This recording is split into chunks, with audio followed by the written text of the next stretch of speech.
waaw mooy université Moustapha ak président même ñun bi ñu nekk université 2006 2012 amul kenn président mosuma fa ak Ablaye Wade dañ ko doon combattre donc université nga limogé premier ministre ay étudiants di défilé di naan joomaay di daw di défilé avant université mais xoolal ces images là pas non mais xoolal ces images là non la maison de Ousmane Sonko ne serait-ce que cité Kër Góor gi ne serait-ce que ñi ñuy recruter ak ñi nga xam ne ñu ngi leen di yore ak seen xaalis yu bari yu ñu yor ak ñi nga xam ne ñu ngi leen recruter ñooñu rek laa wax de bu ñu dawee rek feesal lii cité Kër Góor feesal lii da ngay xool damal xoole image bi Diomaye ak Sonko génnee war a ñëw cité Kër Góor gi nga dem comparer ak image bi c'est pas la même chose Sonko bu defoon bilan soxlawuñu lii day andi bilan day yëg Youssou Ndour bu ñu ko defee ministre de la culture bu muy dem daa génne benn CD ne ma sama bilan baa ngi nii xool leen li ma def loolu la def loolu la mais pas ay rassemblé ay nit non la université ngay xool l'université mais lii du moom moo rassemblé lii c'est des ñoo jóg de manière spontanée ñii dañoo tuddee seen bopp ay xar am na ci ñi ci ne sax weddi yàlla ne duñu tabaski nee na duñu tabaski c'est fini nee na duñu tabaski nee na tabaski bokkuñu ci tabaski parce que Ousmane Sonko dañ ko limogé nee na duñu tabaski xoolal loolu moom mu nangu dégg loolu non université ngay xool étudiants yi doon daw di féliciter Diomaye ndax dafa wàccee Ousmane Sonko. mais ñooñ xëy na dañu. foofu ngay xamee les gens conscients non ça c'est des fous de Pastef mais là où les gens sont conscients au niveau du temple de savoir Cheikh Anta Diop les étudiants scandaient le nom du président de la République. Ils ont félicité le président de la République d'avoir limogé le monstre Ousmane Sonko loolu moom mooy problème bi foofu la waroon basé wu mais pas ay kii ak Massamba Demba ay nit ñi ko topp nii topp ñu ko de te bàyyi conseil consultatif de la jeunesse. yu njëkk ci communes yi dañ leen gagné fépp yi tegu département yi ñu modifier affaire bi dernière minute bu ñu demee dañ leen gagné waat fépp dañ leen gagné Ziguinchor gagné leen Tamba gagné leen Kédougou gagné leen Kolda gagné leen Kaolack gagné leen Mbacké gagné leen Mbour maa leen gagné Touba Fall maa leen gagné suñu benn chéri madame Thiaw moo leen kii foofu laminé foofu 0 voix la Pastef am Mbour booy sama booy bi moo demoon Bakary Diémé 0 voix la booy seen booy ba am ba pare booy ba dem muus de joxaguñu résultat mu dem ne bon je félicite les gens parce que j'ai gagné gañuñu dara waa Pastef gañuñu dara donc waa Pastef pare nañ ci ñoom Sénégal fu mu toll nii on est sur la dépastification maanaam lépp loo xam ne Pastef tegoon nañ fa nit ñi même les gens là qui ont glissé dans l'administration ñoom ñëpp la ñuy dàq mais mbooloo bi yëpp topp Sonko non lii c'est des moutons ils se sont dit des moutons maanaam ay xaru Ousmane Sonko lañ toog assemblée même ñun ay député Pastef lañ député Ousmane Sonko lañ ñun dañoo fal ay député Ousmane Sonko ñun ay député Sénégal la ñuy fal député yoo xam ne dañuy xeexal mais pas ay député Ousmane Sonko ma député Massamba Demba ñun loolu suñu yoon nekku ci yaa ngi dégg donc xar yooyu ñoo ko topp nii ne dañoo mer boo xataraayu dañu dem ci opposition bi déjà man nekkatuma opposition man moom maa ngi ci pouvoir bi waa Pastef boo xataraayu dem leen ci opposition man moom maa ngi pouvoir da ngay dellu si Diomaye non question dellu si Diomaye maag Diomaye dañoo mos a réeroo bay dellu si Diomaye maa ngi ci Diomaye damaa àndul ak Mimi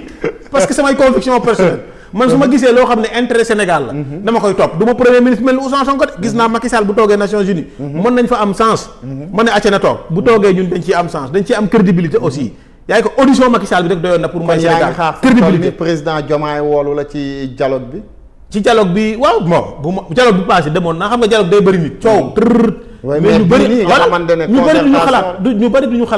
ñu bëri duñu xalaat bu xoolee conclusion dialogue daaw ñi doon liggéey dina gis sama tur dina xam man lan laay jëriñ su ma woowee su ma demee dinaa ko wax li ma xam par rapport ak fi ma jaar ci terrain bi am na ministre yu bëri wala premier ministre yoo xam ne sax dañ leen nommé nii mais jaaruñ ci terrain carrément politique non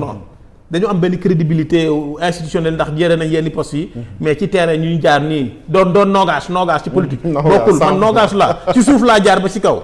donc romb naa ñooñu maa raw ñooñu donc su ma woowee insha allah dinaa ko dimbale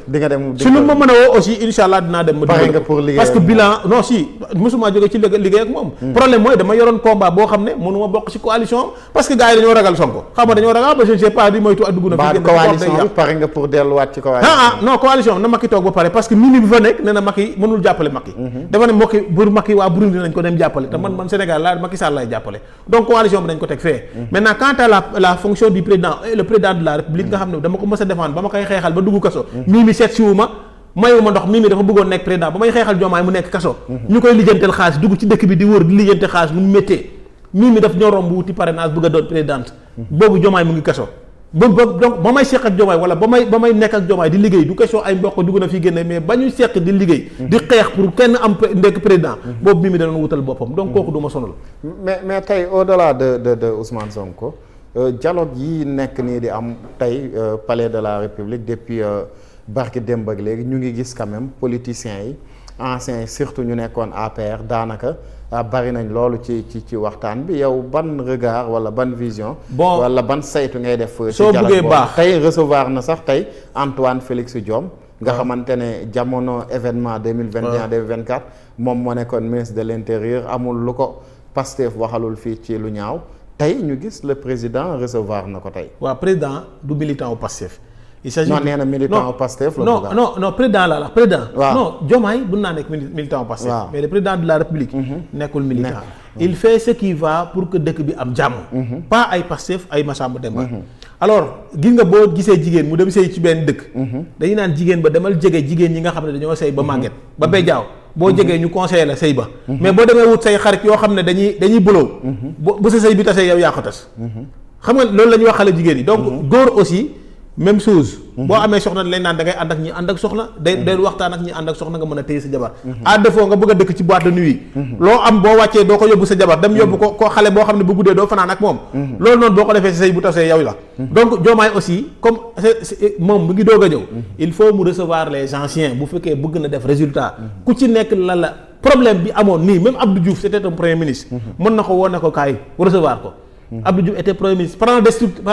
structurel bi kii bi defoon nii. Abdou Diouf lay fekk waaw Abdou Diouf lay fekkoon. donc loolu noonu mënoon na woo Abdou Diouf ne ko kaay pourquoi pas mu woo Macky Sall sax ne ko kaay Macky nekkoon na premier ministre. te Macky Ablaye àndoon Macky lu mu def nii ci Ablaye la ko jàngee. ñooñu ñëpp mënoon leen woo déglu les anciens xool ba xam. ainsi de suite bu jaree mu dem ci opposition bi ak société civile bi ak yeneen parti politique yi et cetera tout ça. bu jaree mu dem mais quant à premier ministre nga xam ne c'était des chefs de gouvernement chefs d'action gouvernementale yoo xam ne dañ doon taxaw di xeex pour def résultat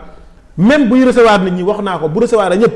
na jël benn temps recevoir aveuglément Boun Abdallah Dionne maanaam président taxaw ñu annoncé le nom de Mohamed Boun Abdallah Dionne sera reçu par le président de la République ñu annoncé turam président recevoir ko